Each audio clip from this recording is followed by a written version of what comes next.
नमस्कार। प्रस्तुत है आज का चिंतन। शिष्टाचार की भावना और नियमों का विवेचन करने से यही प्रतीत होता है कि इसका ठीक पालन वही व्यक्ति कर सकता है जिसे बाल्यावस्था से इसकी प्रेरणा दी गई हो और अभ्यास कराया गया हो।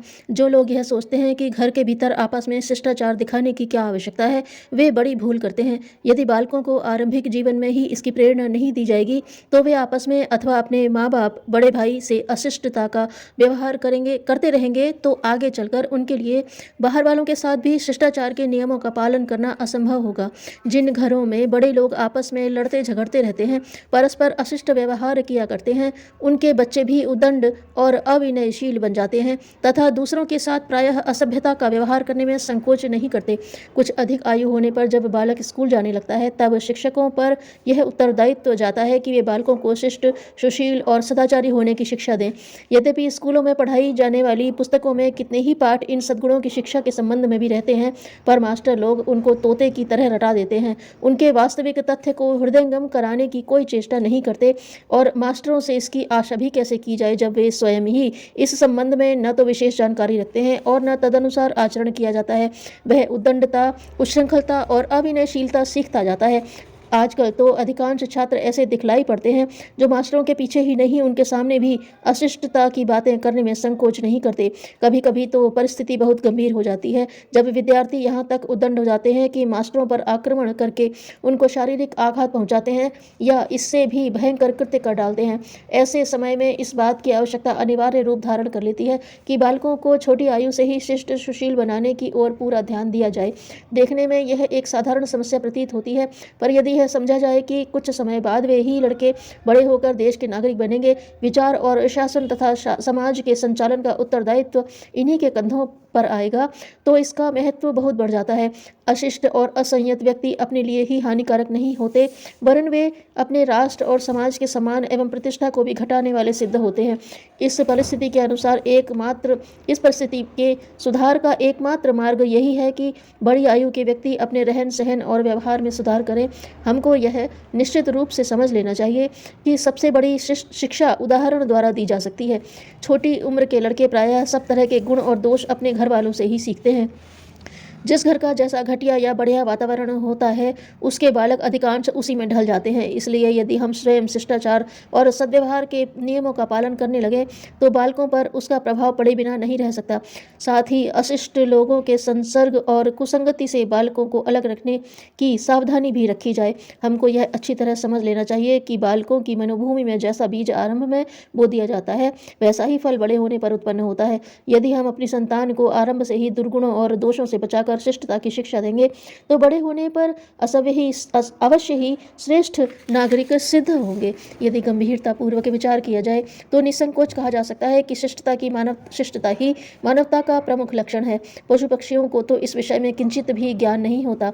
उनका जीवन पूर्ण रूप से नैसर्गिक होता है, इसलिए वे अपने निश्चित रहन सहन से जरा भी नहीं हट सकते। हमारे लिए यह बड़े सौभाग्य का विषय है कि इस दृष्टि से हमारे पूर्वज अति प्राचीन काल से शिष्टता और सभ्यता के नियमों का पालन करते आए हैं और आज भी उनके इस उत्तराधिकार का अंश जहाँ तहाँ देखने को मिलता है। भारतवर्ष का अतिथि सत्कार, दान प्रणाली, गुरुजनों की पूजा और सेवा आदि बातें जगत प्रसिद्ध हैं। ये सब शिष्टता के ही अंश हैं। प्राचीन काल में जिस प्रकार पैर धुलाकर अर्घ्य, आचमन, आसन आदि से किसी अनजान अतिथि की खातिर की जाती थी, उसका उदाहरण संसार में कहीं नहीं मिल सकता। अनजान व्यक्तियों को तो एकाएक उस पर विश्वास भी नहीं हो सकता। इसी प्रकार गुरु और माता पिता की पूजा और सेवा शुश्रूषा का जहाँ जो विधान बनाया गया था, वह भी शिष्ट व्यवहार का उच्चतम नमूना ही माना जा सकता है। इसी तथ्य को महात्मा गांधी ने इंदौर के एक बड़े अधिवेशन में प्रतिपादित करते हुए कहा था, मैं आप लोगों से यह कहने आया हूं कि आप अपनी सभ्यता पर विश्वास करें और उस पर दृढ़ रहें। ऐसा करने से हिंदुस्तान सारे संसार पर साम्राज्य कर लेगा। हम ऐसे देश के रहने वाले हैं जो अभी तक अपनी प्राचीन सभ्यता पर निर्भर रह सका है। हमारे प्राचीन शास्त्रों में और वेदों में जगह जगह यही उपदेश दिया गया है कि हम समाज में रहते हुए न कोई अनुचित कर्म करें और न किसी का अनिहित करें, क्योंकि मनुष्य के लिए सबसे बड़ा कर्तव्य और प्रशंसा का कार्य यही है कि वह दूसरों के साथ ऐसा व्यवहार करें जिससे उनका चित्त प्रसन्न हो।